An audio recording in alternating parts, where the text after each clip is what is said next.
Welcome back, everyone.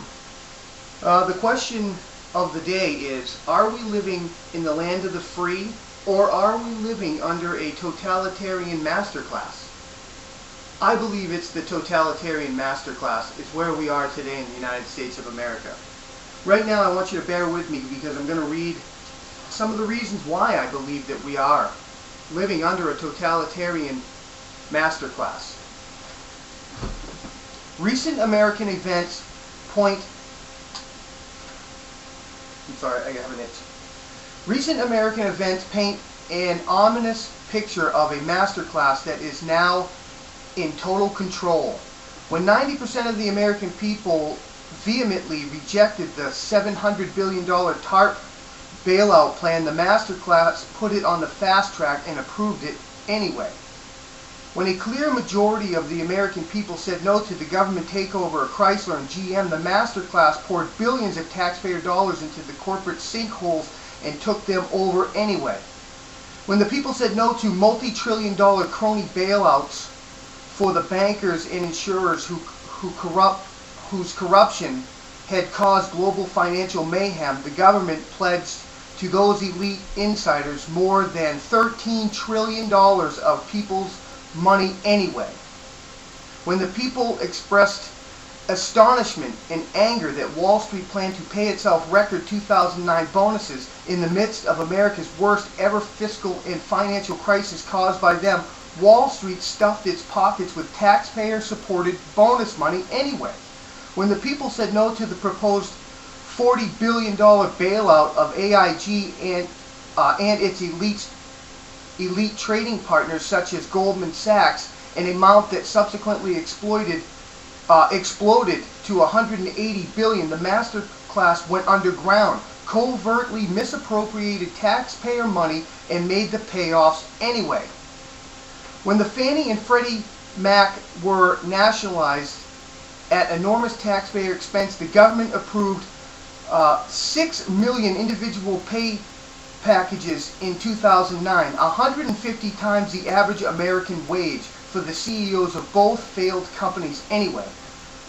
When a clear majority of the people said no to nationalized health care, even after bombarded by a multi-million-dollar lie-drenched propaganda campaign designed to bamboozle them, the House and Senate passed nationalized health care bills anyway. When more than 7 million American workers lost their jobs and were subsisting on unemployment benefits and food stamps, federal government employees who now earn double what private sector workers earn were given another round of pay and benefit increases anyway. The long, shameful litany of events signaling the total divorce between the masterclass and the people of the United States doesn't stop there. It goes on and on. The message from the American masterclass to the American people is simple and clear. We defy you. Governments that openly defy the people are either already totalitarian or in the process of becoming so. Monetarily, the United States clearly functions as a totalitarian dictatorship already, with the Federal Reserve that operates in secrecy, creates limitless amounts of debt and currency at will, and showers trillions of dollars upon favored masterclass insiders with zero transparency or accountability whatsoever. The Federal Reserve is so shameless about this dictatorial powers that it flatly refuses to provide details about multi-trillion-dollar bailouts and rescues of privileged elites in open defiance of Congress and the people. The fact that they get away with these blatant acts of defiance demonstrates the true extent of the masterclass chokehold on America. If the masterclass were a benign despot, and if its policies and programs actually worked, that would be one thing. But that is not the case. Rather, its programs are in a complete shambles. Every single government entitled program in the United States is bankrupt. And they want you to believe the fix is more government. The fix is more government. Ayn Rand said,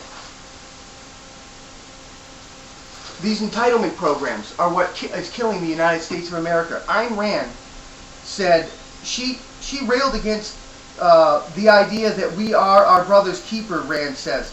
The move to socialism through social welfare is terrible, and you'll see destruction all around you, and we are moving toward disaster. Until and unless those welfare state concepts have been reversed and rejected, she urges that we are moving toward complete collectivism, a system in which everyone is enslaved to everyone, and we are moving that way because of our altruist morality. These people are bankrupting this country, and they're pulling on your heartstrings to do it, because everybody knows that we want to help the poor and we want to help people. We do. But the answer is not government. The government is destroying this country. The government now runs this country. No longer is this country run by the people, for the people, by the people. This country is run by a master class, and it's time the American people stood up to it. God bless America.